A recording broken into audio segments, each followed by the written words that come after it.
जितना पढ़ाया गया पहले उसको आप लोग अच्छे से कंप्लीट कर लिया। आज हम लोग क्या स्टार्ट करेंगे, एनोड रेज। तो सबसे पहले हेडिंग डालो आप लोग एनोड रेज।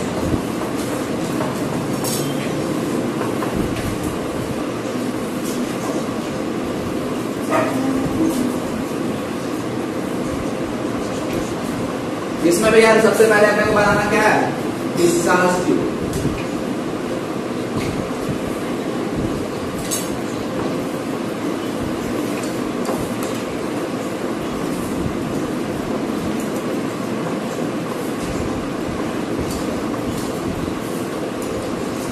ये पॉजिटिव टर्मिनल और ये नेगेटिव टर्मिनल इसका कोड हो जाएगा।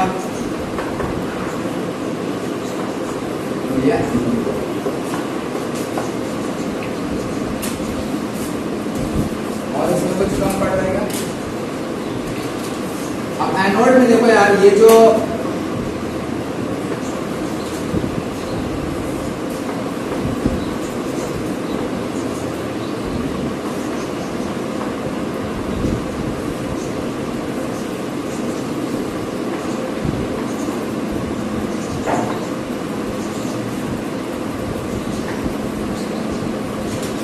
देखा यहाँ पे टर्म यूज किया गया परफोरेटेड कैथोड। परफोरेटेड कैथोड का मतलब क्या होता है, हाँ ऐसा कैथोड जिसमें होल्स हो। और ये कैथोड क्या होता है, जैसे एक मेटल प्लेट है। और बताया भी था तुम लोगों लास्ट क्लास में, जो गोल्डस्टीन, इसका डिस्कवरी क्रेडिट किसको जाता है,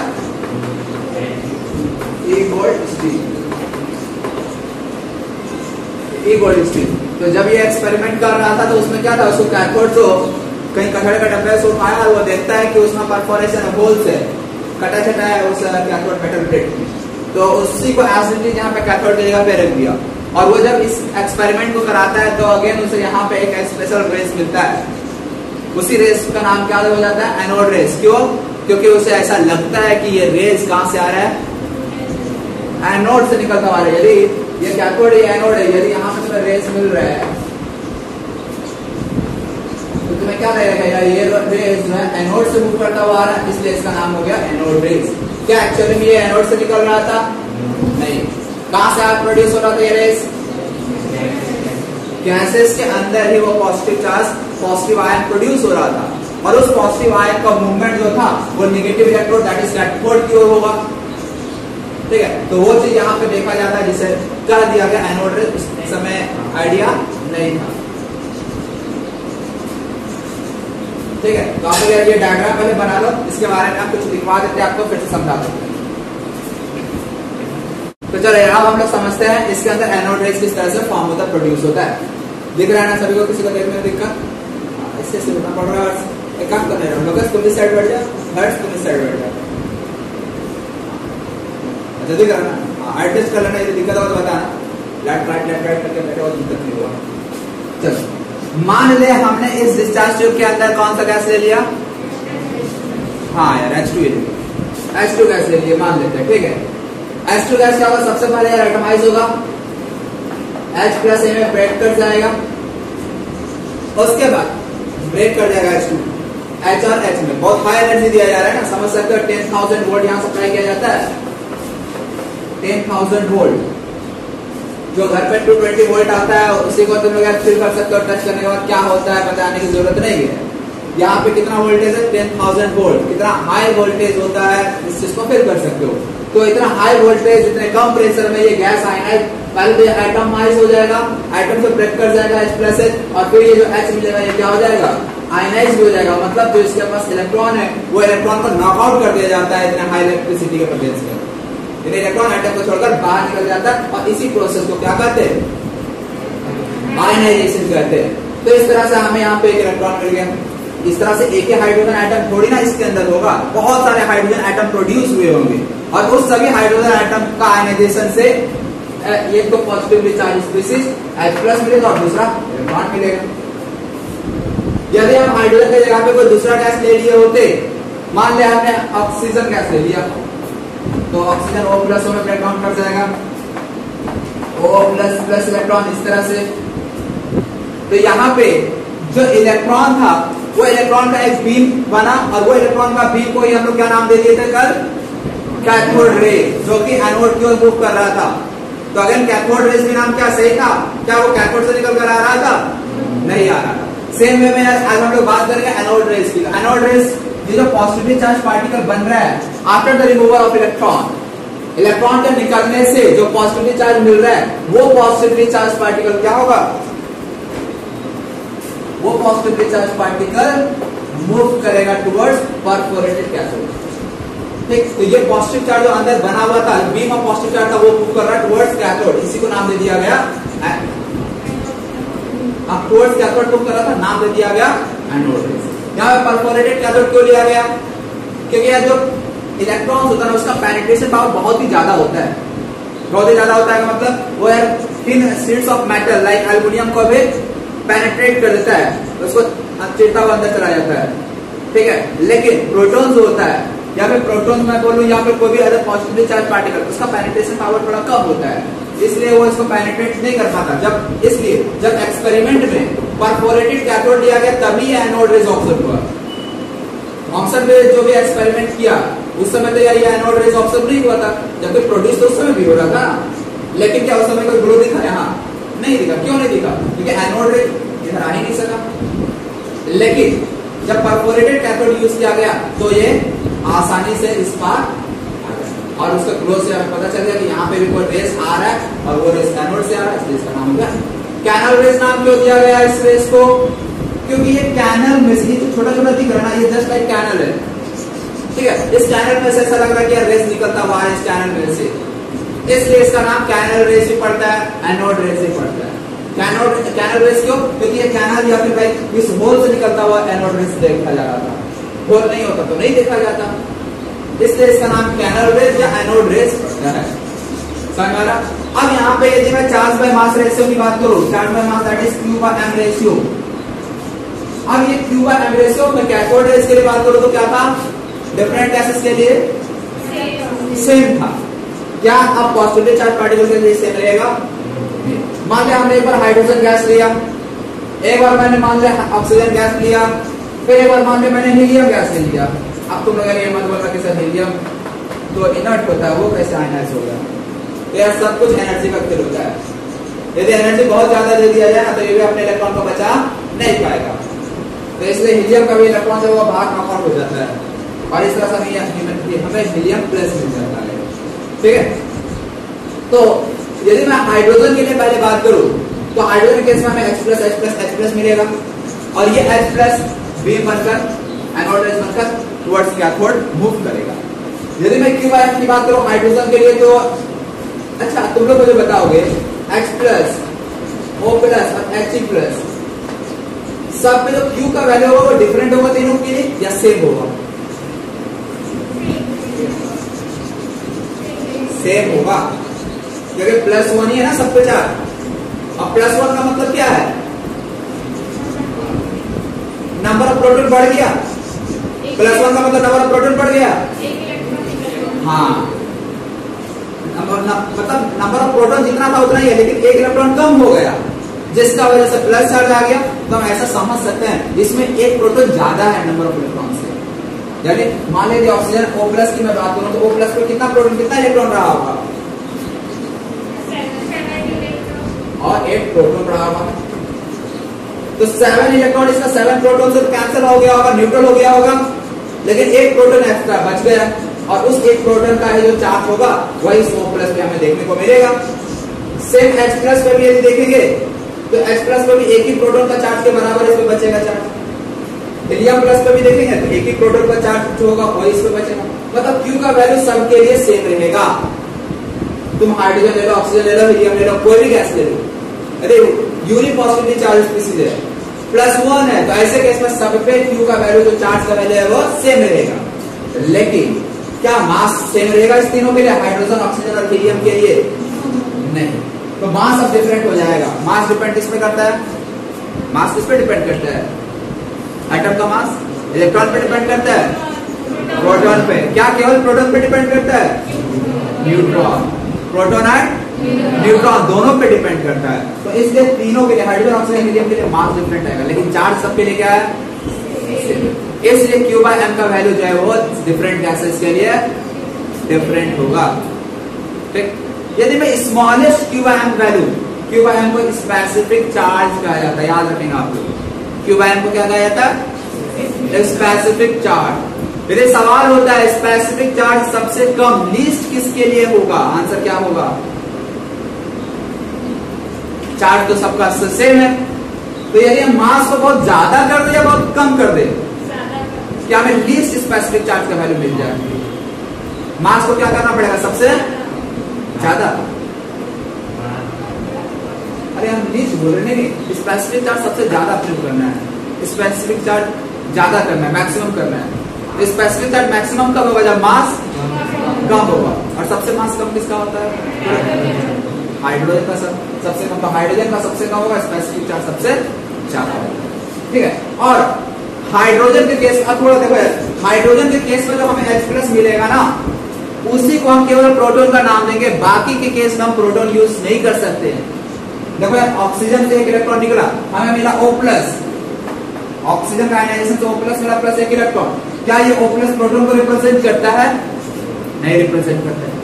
क्या हीलियम से एक इलेक्ट्रॉन निकला, हमें मिला He+, क्या ये He+ प्रोटॉन को रिप्रेजेंट करता है? नो।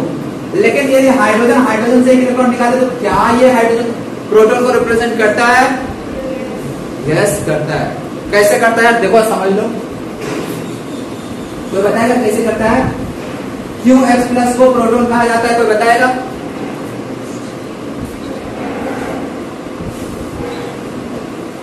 H+ को प्रोटॉन क्यों कहा जाता है?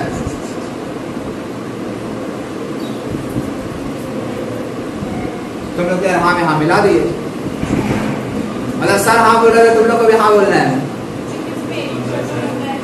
क्योंकि उसमें किसमें? हाइड्रोजन में या H+ में? H+ में भी एक ही होगा, हाइड्रोजन में भी एक ही होगा, और H+ को डिनोट कर रहा है 1+, तो एक ही होगा। सही होती है, सही है। जब हाइड्रोजन को एक प्रोटॉन कह सकते हैं, हाइड्रोजन को प्रोटॉन कह सकते हैं? नहीं, हाइड्रोजन को हम लोग प्रोटॉन कह के नहीं बुला सकते हैं, लेकिन H+ को मैं प्रोटॉन कहकर भी बुला सकता हूँ। क्यों ऐसा है? हाइड्रोजन एटम को जरा देखो, देख रहे हो तो हाइड्रोजन एटम एक इलेक्ट्रॉन होता है और इसके अंदर एक प्रोटॉन होता है। न्यूट्रॉन होता है क्या हाइड्रोजन एटम के अंदर?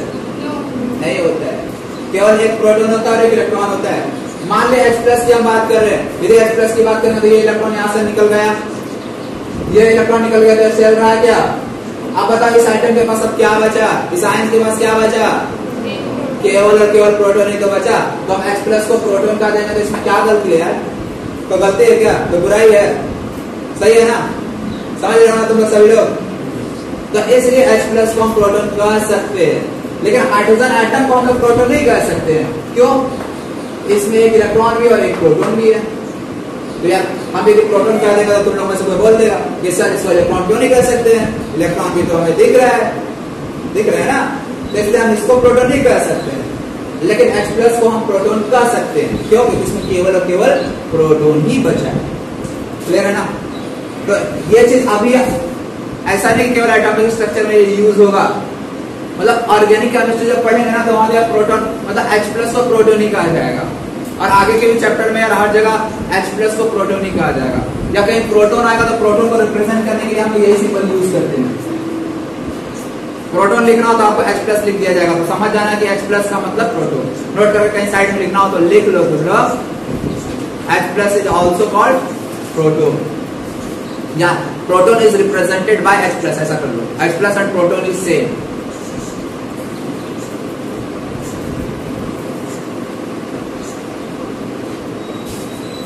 इसीलिए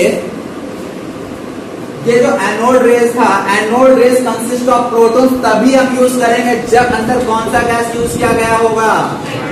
हाइड्रोजन। यदि हाइड्रोजन के अलावा कोई दूसरा गैस यूज किया जाए तो क्या हम प्रोटॉन्स बोल सकते हैं? क्या anode rays consist of protons? नहीं बोल सकते। तो इस चीज का ध्यान रखना। प्रोटॉन्स टर्म यूज किया गया था स्पेसिफिकली जब हाइड्रोजन गैस डिस्चार्ज के अंदर यूज किया गया था। ओके, तो यह तो यार डिस्कवरी के बारे में तुम लोगों को समझ में आ गया होगा। कुछ इसमें कोई डाउट है तुम लोगों को? कोई छोटा बड़ा डाउट? कल तो ऑलरेडी यार बता दिया प्रेशर क्यों कम क्यों रखा गया था, क्यों रखना जरूरी था, हाई वोल्टेज अप्लाई करना क्यों जरूरी था, कैथोड क्या होता है, एनोड क्या होता है। तो इसलिए यार तो बच्चे लेक्चर नहीं देखे तो कल का लेक्चर जाके देख लेंगे, ठीक है, बाकी की समझ में आ जाएगा। फिर भी प्रॉब्लम आता तो पूछ लीजिएगा क्लास के बाद, ठीक। तो अब हम लोग प्रॉपर्टीज ऑफ एनोड रेज पे आते हैं, आप लोग हम नोट लिखना स्टार्ट करो। तुम लोग 5 प्रॉपर्टीज, फर्स्ट प्रॉपर्टी क्या है, दे travel in straight line, already कल बता चुके हैं। कैथोड रे भी स्ट्रेट लाइन में ट्रैवल करता है, ये भी कैथोड, तब ये भी स्ट्रेट लाइन में ट्रैवल करता है, लेकिन ये इसका स्पीड जो है वो बहुत ही कम होता है। क्या कम क्यों होता है, क्योंकि कैथोड रेज हेवियर होता है ना, सॉरी एनोड रेज हेवियर होता है। कैथोड रेज तो इलेक्ट्रॉन से मिलकर बना होता है, इलेक्ट्रॉन का मास तो जान ही रहे हो, जबकि anode rays positively charge particle से बना होता है। तो सब प्रोटॉन्स होंगे, यहाँ पे बहुत सारे प्रोटॉन्स होंगे।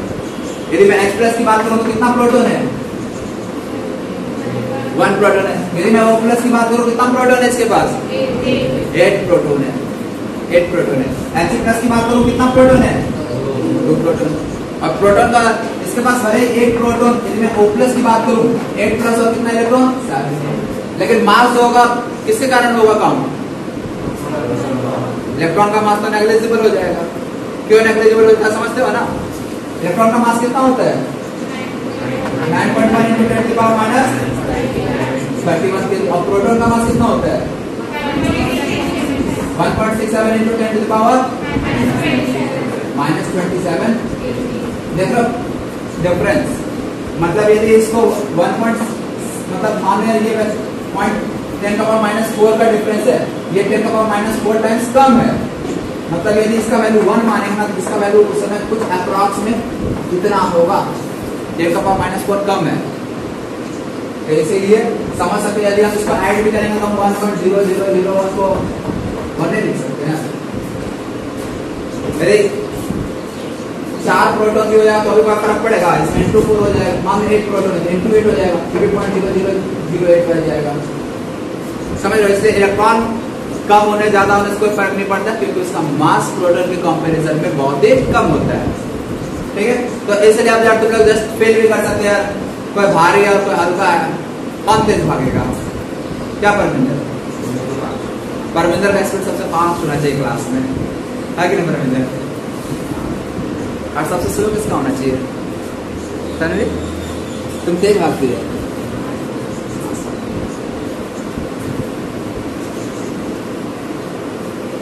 तो ये हो गया क्या फर्स्ट प्रॉपर्टी। सेकंड प्रॉपर्टीज क्या है, they are deflected by electric and magnetic field. Electric field magnetic field लगा दे, मान ले हम यहाँ पे चुंबक ले आते हैं, मैग्नेट ले आते हैं, तो ये जो एनोड रेज स्ट्रेट लाइन में जा रहा था ना, इसमें तुम्हें डेविएशन देखने को मिल जाएगा, डिफ्लेक्ट कर जाएगा, ठीक है। मान ले यहाँ पे मैग्नेट लाना, एनोड रेज देखना कि नीचे आ जाएगा या ऊपर भाग जाएगा, ऐसा रिपल्सन हो गया, अट्रैक्शन, ठीक है। सिमिलरली कोई इलेक्ट्रिक फील्ड ले आता है यहाँ पे, ठीक है, कोई बैटरी भी ले आओ, ऐसे में भी ये जो एनोड रेज था वो स्ट्रेट नहीं रहेगा, वो डिफ्लेक्ट कर जाएगा अपने ओरिजिनल पाथ से। Second properties. Third properties same यार, यहाँ पे भी मान लें हमको एक पैडल भी यहाँ पे रख देते हैं, रोटेटिंग पैडल रखते हैं, यदि एनोड रेज उस पर पड़ता है तो फिर क्या हो जाएगा, गोल गोल घूमना स्टार्ट हो जाएगा, ठीक है। तो ये भी मतलब कि मोमेंटम होता है, मास भी होगा, वेलोसिटी होगा, तभी तो पैडल वेल को रोटेट कर रहा है। यदि किसी का मास और वेलोसिटी दोनों है तो तुम लोग यार मोमेंटम पढ़े हो, मोमेंटम को रिप्रेजेंट क्या से करते हैं, डिनोट क्या से करते हैं, P, और P इक्वल टू क्या होता है, वेरी गुड यार, मास इनटू वेलोसिटी। यदि किसी के पास मास और वेलोसिटी दोनों है तो उसका कुछ मोमेंटम भी होगा, इसलिए लिखा गया anode rays possess momentum. Cathode rays के लिए भी ये चीज लिख सकते हैं, cathode rays also possess momentum, ठीक है। तो इट पोजेस मोमेंटम, और मतलब इस पार्टिकल नेचर होता है, ऐसा बोल सकता हूँ, जिसका मास वेलोसिटी हो पार्टिकल नेचर हो। इसके बाद क्या है नेक्स्ट, स्पेसिफिक चार्ज ऑलरेडी बता चुके हैं, डिफरेंट गैसेस के लिए स्पेसिफिक चार्ज का वैल्यू डिफरेंट होने वाला है, और हाईएस्ट किसका होगा, किस केस में होगा highest value of specific charge, hydrogen के केस में हाईएस्ट होगा। नेक्स्ट क्या है, they produce fluorescence on zinc sulphide screen. देखो यार, इसको जैसे एनोड रेज को आपको ऑब्जर्व करना, तो इसको यहाँ पे क्या करते हैं लोग, जिंक सल्फाइड का इस्तेमाल कोटिंग कर देते हैं, जिंक सल्फाइड से इसको कोटिंग कर देते हैं। तो जिंक सल्फाइड पे जैसे वो एनोड रेज पड़ता है, फॉल करता है, स्ट्राइक करता है, वैसे जिंक सल्फाइड का स्क्रीन जो है वो ग्लो करने स्टार्ट कर देता है, ठीक है। तो इस इफेक्ट को फ्लोरेसेंस इफेक्ट या कल बताया था स्किन कलरेशन इफेक्ट नाम होता है, ठीक है, तो इस तरह से ये कुछ प्रॉपर्टीज थे एनोड रेज की।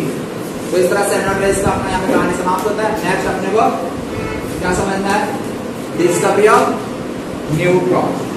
पहले तो यार इलेक्ट्रॉन का डिस्कवरी हो गया कि भाई किसी एटम के अंदर नेगेटिवली चार्ज पार्टिकल पाया जाता है, तो वहां से साइंटिस्ट के दिमाग में खटका कि यार नेगेटिवली चार्ज पार्टिकल है, तो हमें तो डाल्टन ने क्या बोला था कि एटम क्या होता है, ओवरऑल न्यूट्रल होता है। यदि एटम ओवरऑल न्यूट्रल है तो यदि नेगेटिव चार्ज पार्टिकल मिला तो उसके अंदर पॉजिटिव चार्ज पार्टिकल भी होना चाहिए था। ठीक है, ऐसे डाल्टन के समय बात करूं तो डाल्टन को तो बस यार उसको पॉजिटिव नेगेटिव का पता ही नहीं था, बस वो जानता था कि भाई एटम क्या होता है, न्यूट्रल होता है, इलेक्ट्रिकली न्यूट्रल होता है, मतलब उसमें कोई भी चार्ज पार्टिकल प्रेजेंट नहीं होता है। लेकिन फिर जे थॉमसन, इससे पहले जूलियस प्लकर करके एक साइंटिस्ट था, वो सबसे पहले इस एक्सपेरिमेंट को किया था। ठीक है ना, जे थॉमसन से। तो जे थॉमसन बस इसी कैथोड रेज को प्रूव करते हैं कि इलेक्ट्रॉन से बना होता है, और इसलिए जे थॉमसन को क्रेडिट मिल गया इलेक्ट्रॉन के डिस्कवरी का। एक्चुअली सब पहले इसको एक्सपेरिमेंट को किया था जूलियस प्लकर का नाम का साइंटिस्ट, 1868 में किया था शायद। ठीक है, तो डाल्टन को ऐसा लगता था कि यार इसमें कोई चार्ज पार्टिकल नहीं होता है, बस और बस सब न्यूट्रल, मतलब एटम को इंडिविजुअल तो किया ही नहीं जा सकता। एटम क्या होता है, इलेक्ट्रिकली न्यूट्रल, और उसमें कोई पार्टिकल प्रेजेंट नहीं होता, ऐसा मानता था, इंडिविजिबल होता है डाल्टन से पढ़े। लेकिन फिर थॉमसन आया, बताया कि नहीं यार इसके अंदर नेगेटिवली चार्ज पार्टिकल्स होता है। यदि नेगेटिवली चार्ज पार्टिकल्स है, हमें पता है एटम न्यूट्रल होता है, तो इसके अंदर पॉजिटिवली चार्ज पार्टिकल भी होना चाहिए। तो फिर गोल्डस्टीन के एक्सपेरिमेंट से कंफर्म हो गया कि हाँ इलेक्ट्रॉन और प्रोटॉन दोनों पाया जाता है, नेगेटिवली चार्ज पार्टिकल को इलेक्ट्रॉन का दिया जाएगा, पॉजिटिवली चार्ज पार्टिकल को प्रोटॉन्स का दिया जाएगा। अब तो यार बात बराबर हो गया, सॉल्व हो गया प्रॉब्लम। फिर न्यूट्रॉन को खोजने की क्या जरूरत पड़ा, क्या जरूरत पड़ा न्यूट्रॉन का डिस्कवरी का? क्या बात था जो साइंटिस्ट को लगा कि नहीं यार कुछ तो कम है, तो बताएगा वो कौन सी बात थी जिससे लगा कि नहीं यार एटम के अंदर कुछ और भी होना चाहिए, वो बताएगा। न्यूट्रॉन का डिस्कवरी,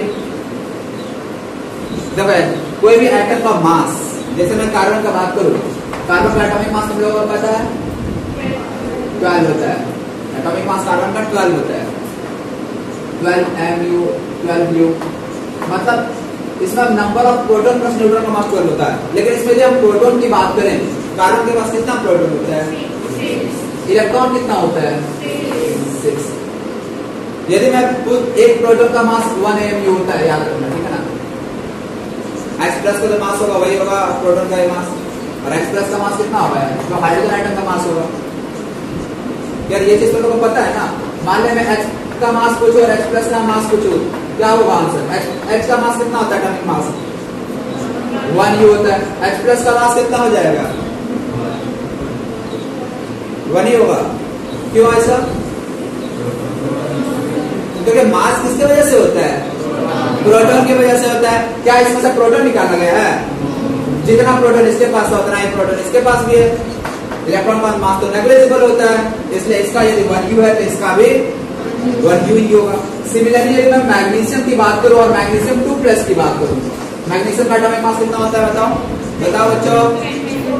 24 u। Mg2+ का मास कितना होता है 24 u। या तो एक इलेक्ट्रॉन निकाल दे या 2 इलेक्ट्रॉन निकाल लो, प्रोटॉन बस नहीं निकालना।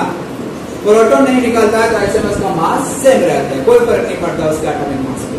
ओके चलो, तो अब यदि मैं कार्बन के लिए बात करूं तो कार्बन का 6 प्रोटॉन है तो मास कितना होना चाहिए था 6 u। लेकिन इसका एटॉमिक मास जो देखा गया वो कितना 12 u देखा गया, 12 u देखा गया। तो यार एटम न्यूट्रल तो हो गया, लेकिन क्या एटम के मास को अभी तक एक्सप्लेन किया जा सका था? नहीं। तो बस यही बात है, एटम के मास को एक्सप्लेन करने के लिए अब साइंटिस्ट सोचना स्टार्ट किया यार कुछ तो और है इस आइटम के अंदर जिसका कुछ मास होता है, जो कि हमें इस मतलब कि जो रहस्य था उस समय तक, जो राज था उस राज की बातों का पर्दाफाश करते हैं। तो फिर इस न्यूट्रॉन का डिस्कवरी फिर कब होता है 1932 में। कौन करता है? जेम्स चैडविक नाम का साइंटिस्ट, जो कि रदरफोर्ड का स्टूडेंट था। ठीक है, तो इसलिए आप नेक्स्ट लिखेंगे डिस्कवरी ऑफ न्यूट्रॉन्स।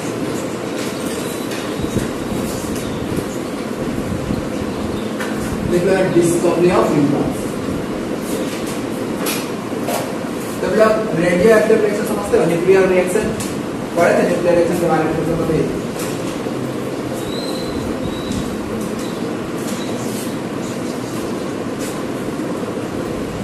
गौर नहीं मार रहे हैं तुम लोगों को, तुम लोग चुप बैठे हो आज ना, गौर नहीं मार रहे हैं, मजा आ रहा है, पढ़ा रहे हैं, बहुत लंबा पढ़ाएंगे, ठीक है।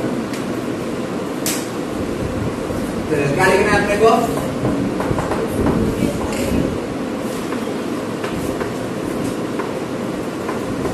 Discovery of neutrons.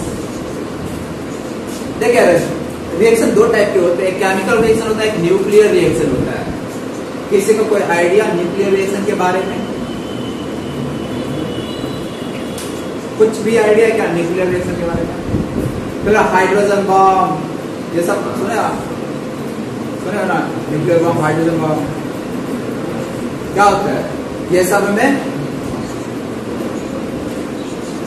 तो नहीं समझने लगा। एटॉमिक बॉम्ब जो ये सब बनता है उसमें कौन सा प्रिंसिपल यूज होता है? न्यूक्लियर रिएक्शन का प्रिंसिपल यूज होता है। न्यूक्लियर रिएक्शन क्या होता है? ऐसे रिएक्शन जिसमें न्यूक्लियस पार्टिसिपेट करते हैं। जनरली जो हम लोग केमिकल रिएक्शन पढ़ते हैं, ये जो अब तक पढ़ते आए हैं, उसमें केवल केमिकल रिएक्शन यूज होता है। केमिकल रिएक्शन में जो वैलेंस इलेक्ट्रॉन होता है वो पार्टिसिपेट करता है। केमिकल रिएक्शन में कौन पार्टिसिपेट करता है? ओनली वैलेंस शेल के इलेक्ट्रॉन पार्टिसिपेट करता है। लेकिन न्यूक्लियर रिएक्शन में न्यूक्लियस भी पार्टिसिपेट करता है। न्यूक्लियस भी पार्टिसिपेट करता है का मतलब अब तक जितना भी हम लोग रिएक्शन करते थे उसमें क्या प्रोटॉन कहीं बाहर अंदर होता था? कम ज्यादा होता था प्रोटॉन? नहीं। लेकिन न्यूक्लियर रिएक्शन में क्या होता है? अब नंबर ऑफ प्रोटॉन भी चेंज होने लगता है। मतलब यदि नंबर ऑफ प्रोटॉन चेंज होने लगे तो हम कह सकते हैं कि न्यूक्लियस पार्टिसिपेट कर रहा है रिएक्शन में। नंबर ऑफ न्यूट्रॉन भी ज्यादा कम होने लगता है। तो ऐसे रिएक्शन जिसमें प्रोटॉन और न्यूट्रॉन भी पार्टिसिपेट करने लगे, ऐसे रिएक्शन को ही न्यूक्लियर रिएक्शन कहते हैं। और हाइड्रोजन बम, एटम बम बनाने में ये सब प्रिंसिपल यूज किया जाता है। ठीक है, तो सबसे पहले रेडियो एक्टिविटी। रेडियो एक्टिविटी एक टर्म होता है, फर्स्ट टाइम सुन रहे हो? ऐसे पहले सुने हो? कोई सुना है इससे पहले रेडियो एक्टिविटी के बारे में? नहीं सुना है। Alpha particle, beta particle, gamma particle सुने हो? Alpha, beta, gamma, alpha beta gamma नहीं सुने हो? मतलब सुने हो ना? हाँ, तो यार अल्फा बीटा गामा क्या होता है?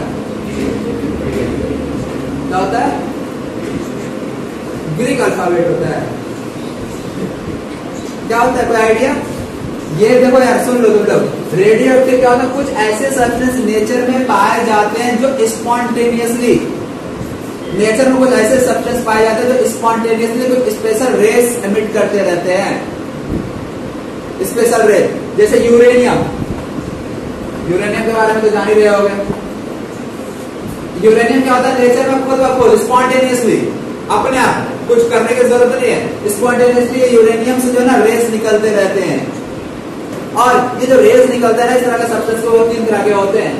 एक को कहते हैं अल्फा रेस, दूसरे कहते हैं बीटा रेस, और तीसरे को कहते हैं गामा रेस। तो यदि मैं किसी भी रेडियोएक्टिव सब्सटेंस की बात करूं तो एक होगा अल्फा रेस, लेकिन ऐसा डिनोट करते हैं अल्फा को। बीटा रेस, इसको ऐसे डिनोट किया जाता है। और तीसरा गामा रेस। अल्फा रेस जो होता है वो पॉजिटिव होता है, बीटा रेस निगेटिव होता है, और गामा रेस न्यूट्रल होता है। ये स्पॉन्टेनियस फेनोमेना होता है, खुद ब खुद होता है। इसको ऐसा नहीं केमिकल रिएक्शन की तरह कराने की जरूरत है। अपने आप यार यूरेनियम नेचर में पढ़ाए गए तो उससे अपने आप रेस निकल रहा हो, यूरेनियम का मास कम हो रहा हो। ठीक है, तो इसे रेडियोएक्टिविटी का रेडियोएक्टिव सब्सटेंस, जिसे हम रेडियोएक्टिव सब्सटेंस कहते हैं, रेडियम हो गया, ये सब क्या रेडियोएक्टिव सब्सटेंस खुद स्पॉन्टेनियसली रेस लिंक करते हैं। ठीक है, तो इसमें तुम लोग पहले लिख लो यार रेडियोएक्टिविटी के बारे में, क्योंकि अल्फा बीटा गामा ये सब आगे चलकर यूज आएगा। अभी लिख लो रेडियोएक्टिविटी के बारे में, लिख लो जरा शॉर्ट में।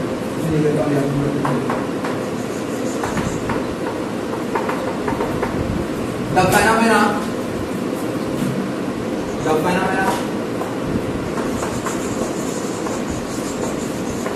in which a substance spontaneously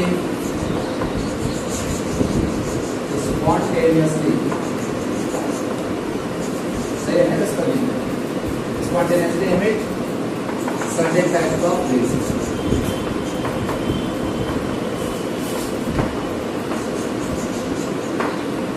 कौन सा रिएक्शन मीट करते हैं, आपका बीटा गामा ब्रैकेट में लिखना हो तो लिख सकते हो।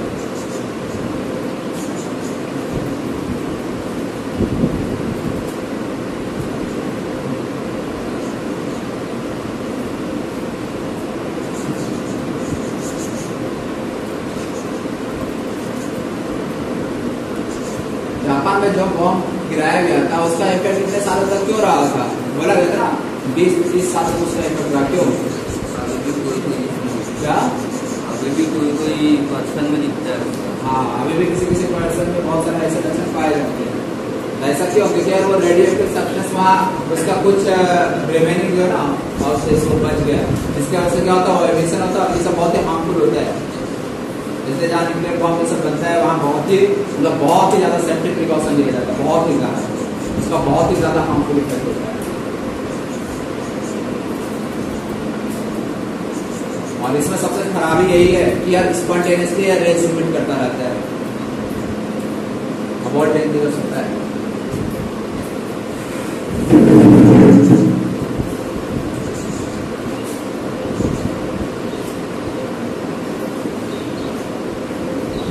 ये लिख लिया तुम लोग। तो देखो यार न्यूट्रॉन का डिस्कवरी पहले आप लोग लिख लिया। इसमें भी देखो यार क्या होता है, बेरिलियम के थिन शीट्स पे आप लोग बॉम्बार्डिंग करते हैं अल्फा पार्टिकल से, ये लिख लिया ना तुम लोग। चलो लिख लिया डिस्कवरी ऑफ न्यूट्रॉन्स के बारे में।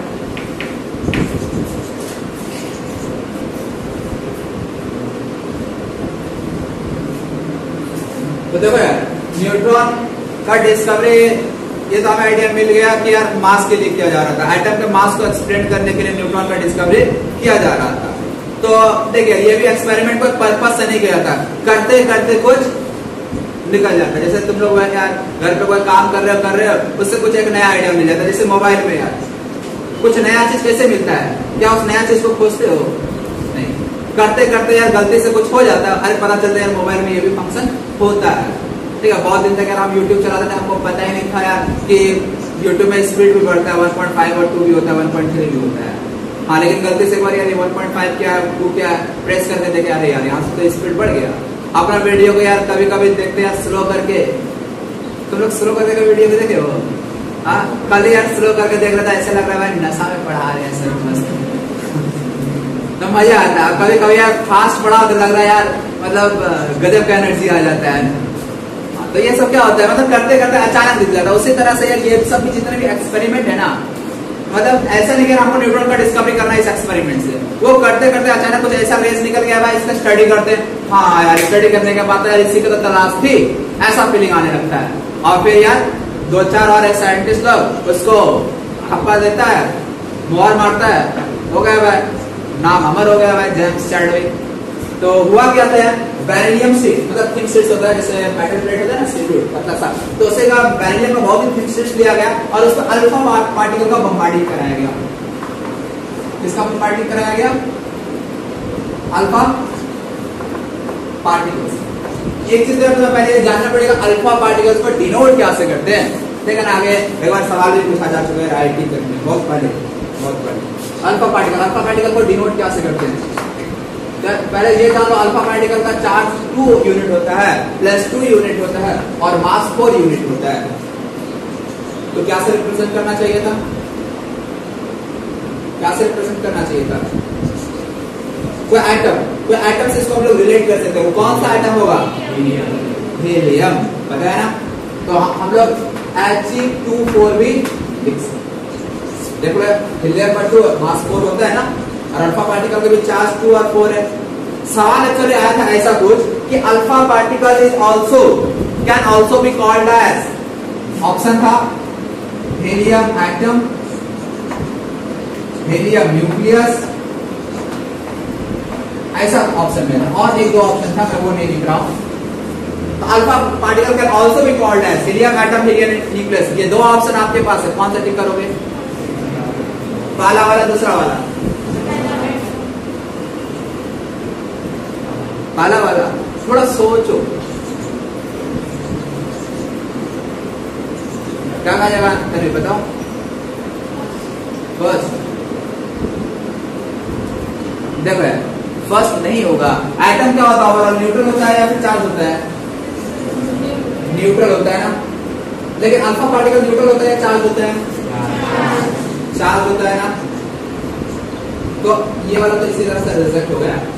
और देखिए हीलियम न्यूक्लियस का बात किया जा रहा है, यानी आप हीलियम एटम को देखे तो इसके आटोमोस्फेयर में 2 इलेक्ट्रॉन होगा और न्यूक्लियस में क्या होगा बताओ तो यार, कितना प्रोटॉन कितना न्यूट्रॉन होगा बता सकते हो? 2 प्रोटॉन और 2 ही न्यूट्रॉन होगा। हाँ सही है, 2 प्रोटॉन और 2 न्यूट्रॉन। तो देखो तो यदि हम इस आउटर मोस्ट शेल को हटा दे, इलेक्ट्रॉन वाला पार्ट हटा दे, तो ये हमें क्या मिल गया? हीलियम का न्यूक्लियस मिला। और क्या इस हीलियम का न्यूक्लियस को मैं मान लो रिप्रेजेंट करने के लिए हम लोग ये 2 प्रोटॉन है तो इसका एटॉमिक नंबर 2 या फिर ऐसे 2 और मास 2 + 2 4 ऐसा रिप्रेजेंट कर सकते हैं ना। और अल्फा पार्टिकल भी देखो तो यही होता है। तो समझ लो डिफरेंस हीलियम एटम और हीलियम न्यूक्लियस में डिफरेंस क्या है। तो इसीलिए अल्फा पार्टिकल को हीलियम न्यूक्लियस कहा जाता है, हीलियम एटम नहीं कहा जाता। छोटी छोटी बातें यार, ये सब डाउट नहीं रहना चाहिए, बिल्कुल कॉन्सेप्ट क्लियर रहना हर एक चीज। तो अब देखो जब अल्फा पार्टिकल से इस पे बॉम्बार्डिंग कराया गया, ठीक है, तो ऐसे में क्या होता है, यहाँ पे न्यूक्लियर रिएक्शन होता है। और न्यूक्लियर रिएक्शन किस तरह से होता है? बेरिलियम का एटॉमिक नंबर कितना होता है बताओ यार तुम लोग, और मास नंबर 9 होता है। याद होना चाहिए, डबल नहीं होता है, कुछ का डबल होता है, बाकी कुछ का नहीं भी होता है। 4 9 इसका रिप्रेजेंट करने के लिए हम लोग He2 ही लिखेंगे, अल्फा पार्टिकल ही है। रिप्रेजेंटेशन हम लोग इसी तरह से करेंगे, अल्फा पार्टिकल। प्रोडक्ट क्या बन जाएगा? देखो यहाँ पे कार्बन मिलता है हमें, कार्बन एटम। अच्छा देखो केमिकल रिएक्शन में और न्यूक्लियर रिएक्शन में बहुत बड़ा डिफरेंस है। फर्स्ट डिफरेंस तो यही हो गया, केमिकल रिएक्शन में only valence and electron takes participate, nuclear reaction में न्यूक्लियस पार्टिसिपेट। दूसरा बहुत इंपॉर्टेंट डिफरेंस, क्या एटम कभी चेंज होता है केमिकल रिएक्शन में? हम लोग यही पढ़ते हैं कि एटम्स कंजर्व रहता है, जो एटम रिएक्टेंट साइड लिया जाएगा वही एटम हमें प्रोडक्ट साइड में मिलेगा, यही पढ़ते हैं ना केमिकल रिएक्शन में। लेकिन ये चीज न्यूक्लियर रिएक्शन में नहीं होता है, एटम भी चेंज हो जाता है। अच्छा एटम कैसे चेंज होता है? इलेक्ट्रॉन के चेंज होने से एटम चेंज हो सकता है क्या? यदि एटम का नेचर को चेंज करना है, एटम को ही चेंज कर देना है, तो ये पॉसिबल कैसे है? जो एटम का पहचान है ना वो किससे होता है? उसके इलेक्ट्रॉन से, प्रोटॉन से, न्यूट्रॉन से? प्रोटॉन से होता है। यदि प्रोटॉन किसी एटम के पास सेम है तो ऐसे में वो सेम एटम को रिप्रेजेंट करेगा या डिफरेंट एटम को? Same atom. यदि नंबर ऑफ प्रोटॉन किसी 2 स्पीशीज के पास सेम है, सेम नंबर ऑफ प्रोटॉन है, तो वो दोनों सेम एटम को रिप्रेजेंट करेगा। समझे? भले ही हो सकता है न्यूट्रॉन डिफरेंट हो जाए, इलेक्ट्रॉन डिफरेंट हो जाए, कोई फर्क नहीं पड़ता है। यदि प्रोटॉन सेम है तो सेम एटम को रिप्रेजेंट करेगा, और प्रोटॉन डिफरेंट हो गया तो ऐसे में वो 2 डिफरेंट एटम को रिप्रेजेंट करेगा। ठीक है, इलेक्ट्रॉन हो सकता है भाई सेम और डिफरेंट भी हो सकता है 2 डिफरेंट स्पीशीज का, लेकिन नंबर ऑफ प्रोडक्ट एक ही एटम का सेम रहने का। ठीक है, हाइड्रोजन और ड्यूटेरियम, याद है ये क्या होता है? H और D आपस में क्या रिलेशन होता है इनके बीच में? आइसोटोप्स। ये सब एटॉमिक स्ट्रक्चर में फिर से पढ़ना है, आइसोटोप्स, आइसोमर्स, आइसोटोप्स, बहुत सारे टर्म्स आएंगे। तो यदि मैं इस बात करूं तो ये दोनों के दोनों हाइड्रोजन का आइसोटोप्स ही कहा जाता है, जबकि प्रोटॉन तो दोनों में एक एक होगा, लेकिन यदि मैं नंबर ऑफ न्यूट्रॉन की बात करूं तो डिफरेंट होगा। इसके पास नंबर ऑफ न्यूट्रॉन कितना होता है? 0, और इसके पास नंबर ऑफ न्यूट्रॉन, लेकिन दोनों को यदि एटम पूछा जाए कौन सा, तो दोनों के दोनों हाइड्रोजन एटम ही है। और हाइड्रोजन एटम कहने के पीछे बस और बस रीजन है, इसमें नंबर ऑफ प्रोटॉन दोनों में सेम है। ट्रिटियम भी होता है, समझे? इसी तरह से Mg और Mg2+, नंबर ऑफ इलेक्ट्रॉन दोनों में बराबर है या डिफरेंट है? नंबर ऑफ इलेक्ट्रॉन डिफरेंट है। इसमें नंबर ऑफ इलेक्ट्रॉन कितना? Mg में केवल 12, 12, और Mg2+ में कितना इलेक्ट्रॉन है? इलेक्ट्रॉन तो डिफरेंट है। क्या हम इसको डिफरेंट एटम अब कह देंगे? क्या एटम सेम है? Atom same. मतलब ये कि इलेक्ट्रॉन डिफरेंट होने से भी कोई फर्क नहीं पड़ता है, न्यूट्रॉन के डिफरेंट होने से भी फर्क नहीं पड़ता, लेकिन यदि कहीं प्रोटॉन डिफरेंट हो गया ना तो एटम ही डिफरेंट हो जाएगा। मतलब एटम का जो पहचान है वो उसके नंबर ऑफ प्रोटॉन से होता है। ठीक है, तो यहाँ पे बेरिलियम का बॉम्बार्डिंग कराया गया विद अल्फा पार्टिकल्स, हमें मिलता है कार्बन 612। अब यहाँ पे कोई पार्टिकल मिलेगा अननोन x मान लेते हैं, इसका एटॉमिक नंबर और एटॉमिक मास क्या होना चाहिए तुमने बता दो। यहाँ पे कितना लिख देंगे, ये कंजर्व रहेगा हमेशा। किसी भी रिएक्शन में एक चीज है, रिएक्शन केमिकल रिएक्शन हो या न्यूक्लियर रिएक्शन है, चार्ज और मास कंजर्व रहता है। ये एक्चुअली चार्ज का मतलब क्या है, 4 प्रोटॉन को रिप्रेजेंट कर रहा है। एटॉमिक नंबर होता है ना ये नीचे वाला, याद है ना, किसी भी एलिमेंट को हम लोग इस तरह से रिप्रेजेंट करते हैं, यहाँ पे एटॉमिक नंबर आता है, यहाँ मास नंबर आता है। Atomic number represents what, number of protons. तो यहाँ पे नंबर ऑफ प्रोटॉन्स आता है, ये क्या आता है, प्रोटॉन प्लस न्यूट्रॉन्स आता है। क्लियर? तो अब यहाँ पे 4 प्रोटॉन है, यहाँ पे 2 प्रोटॉन है, टोटल नंबर ऑफ प्रोटॉन कितना है, 6। तो ये 6 प्रोटॉन, यहाँ पे ऑलरेडी कार्बन के पास 6 प्रोटॉन आ गया, यहाँ पे कोई प्रोटॉन आएगा क्या, तो आएगा क्या, ऑलरेडी 6 प्रोटॉन तो हो चुका है, 4 and 2 6, यहाँ पे यानी यहाँ पे कितना लिख दें, तो दिक्कत क्या है, तो समझ आ रहा है कि ऊपर से पार हो रहा है, पार हो रहा है, आ रहा है ऊपर से पार हो रहा है, थोड़ा देखिए पुनः लिखने में। अच्छा ऊपर क्या आ जाएगा ये बता दो, बन आ जाएगा सही, 9 4 13, यहाँ पे 12 है, कितना आ जाएगा। अब इस तरह के बोरोन के ऊपर भी एक्सपेरिमेंट किया गया, बोरोन सीट लेकर भी एक्सपेरिमेंट किया गया, तो वहां पे भी ये स्पीसीज पाया गया। और ये जो स्पीसीज मिल रहा है ना, ये खास बात ये था कि यदि इस स्पीसीज को उस एटम के अंदर यदि रख देना तो हमारा जो मास वाला कॉन्सेप्ट था वो पूरा पूरा एटम का एक्सप्लेन हो जा रहा था। मतलब ये देखो एक बार हमको, अच्छा एटम में हमें इलेक्ट्रॉन और प्रोटॉन 2 चीज को मिल चुका था, एटम हमारा न्यूट्रल हो चुका था, बस न्यूट्रॉन का डिस्कवरी किस बात से प्रेरित था, इंस्पायर्ड था, मास एक्सप्लेन नहीं हो रहा था, हमें मास एक्सप्लेन करना था, क्या चार्ज को भी एक्सप्लेन करना था। इलेक्ट्रॉन और प्रोटॉन मिल जाने के बाद क्या चार्ज वाला प्रॉब्लम सॉल्व हुआ या नहीं हुआ, हो गया। एटम न्यूट्रल होता है ना, इलेक्ट्रॉन मिला प्रोटॉन मिला, बात बराबर, जितना इलेक्ट्रॉन उतना प्रोटॉन, बात बराबर, चार्ज खत्म, सॉल्व हो गया चार्ज वाला प्रॉब्लम। लेकिन मास वाला प्रॉब्लम सॉल्व नहीं हो रहा था, जैसा कि कार्बन में देख सकते हैं मास होना चाहिए था 12 U, लेकिन अब तक तो यार 6 प्रोटॉन ही था कार्बन के पास, 6 ही हो रहा था। तो ऐसे में मास यानी जो एक्स्ट्रा जो स्पीसीज होगा उसके पास मास तो होना चाहिए, लेकिन चार्ज नहीं होना चाहिए, क्योंकि यदि चार्ज इसके ऊपर आ गया तो काम बिगाड़ देगा। पहले से अपना न्यूट्रल बना हुआ है, नहीं अपने को ऐसा स्पीसीज खोजना था, ऐसा पार्टिकल खोजना था जिसके ऊपर चार्ज तो ना हो लेकिन उसका मास हो। तो इसलिए ये जो पार्टिकल है ये इस कंडीशन को सेटिस्फाई कर रहा था। और यहाँ पे देख सकते हो न्यूट्रॉन पे चार्ज 0 और मास 1 है। इस तरह से प्रोटॉन और न्यूट्रॉन दोनों पे मास बराबर, प्रोटॉन का भी तो ये होता है ना, प्रोटॉन का सिंबल 1 1 लिख सकते हैं, मास चार्ज भी 1 होता है प्रोटॉन के ऊपर और मास भी 1 होता है 1 U, इसलिए 1 1 लिखा जा सकता है। ठीक है, तो इस तरह से इलेक्ट्रॉन हमें ये स्पीसीज मिल गया और ये स्पीसीज क्या हो जाएगा हमारा न्यूट्रॉन, जिसकी हमें तलाश की जरूरत थी। समझे? तो इस तरह से न्यूट्रॉन का डिस्कवरी आखिरकार हुआ और हमें एटम के 3 फंडामेंटल पार्टिकल के बारे में पता चल चुका। कौन कौन सा? इलेक्ट्रॉन, प्रोटॉन एंड न्यूट्रॉन का डिस्कवरी किस ईयर में हुआ? कुछ आइडिया? 1932। ठीक है, ऐसे हमारे न्यूक्लियस का डिस्कवरी सबसे लास्ट में न्यूट्रॉन का डिस्कवरी हुआ था। ठीक है, तो अब ये वाला रिएक्शन आप लोग लिख लीजिए, ये सब बना